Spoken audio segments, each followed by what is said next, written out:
Gentlemen, Morgan Rielly makes his return. It is official.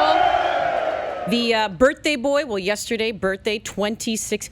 Can I also just say how much that shocked me? I don't know if it's because he's been around for a long time. Yeah, you thought he was older? Yeah, like he's got the beard all the time, too. I mean, Jonas, you look like you're 50, but that's a good thing. Thanks. You're wise beyond your years, and you have the facial hair. He's kind of gruff. Jonas is wiry, though. He is. I know. I just thought this show has the potential to go off the rails very quickly when Dregs is in the house. But yeah, I guess maybe the way he talks, the way his demeanor, thought for sure that was his 30th birthday, but 26. Yeah. Anyways, he's back in the lineup.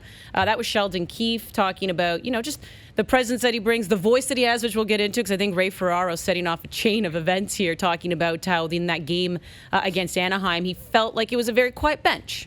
Which, there are quiet benches around the league. Kind of a quiet game, too. Yeah, so he just said it stood out to him that there wasn't a lot of talking going on the bench, not a lot of talking going on the ice.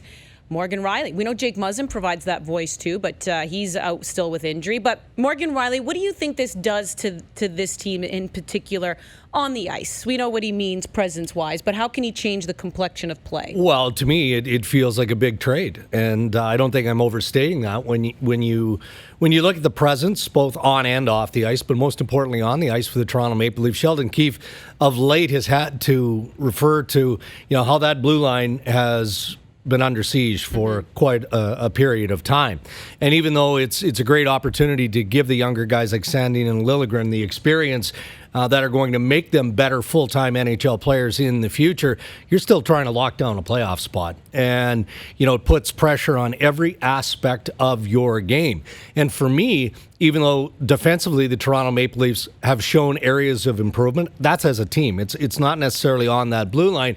The goaltending of late, even though they didn't do very well as a group on this West Coast swing, I thought has upped its level of play, and maybe that has just come through repetition. So by bringing Morgan Rielly back into the mix, I think it complements everything that the Toronto Maple Leafs do, special teams, the 5-on-5 play, the offense that he can generate, even though he's on a bit of a sagging season, and on the bench and off the ice, it definitely matters. Well, and to your point, Dregs, after the game in Anaheim, Sheldon Keefe said he was feeling fatigue was starting to set in for some of those guys who were playing more minutes. And I immediately thought Travis Dermott. Suddenly Dermott goes from being on their third pair to being top lines every single night. Yeah. And it's the ripple effect. And so when I talked to Rielly in January or end of 2019, whenever it was, about his injuries, and there was this thought of, well, why are you playing hurt? Maybe you should just sit out. But he recognized that there is an effect, a ripple effect. Yeah. If he doesn't play, it has an effect. And so suddenly you get him back and you can push Dermott down.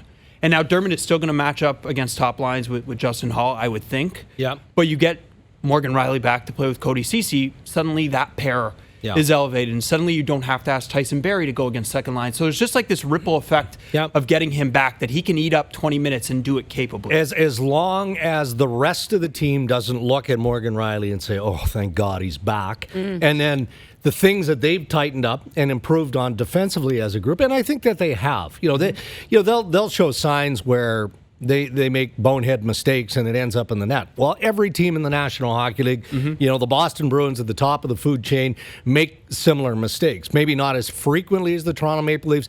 I just hope mentally there isn't a lapse from that forward perspective where they keep that connectivity that they've developed over the course of the season. Because we've definitely seen that.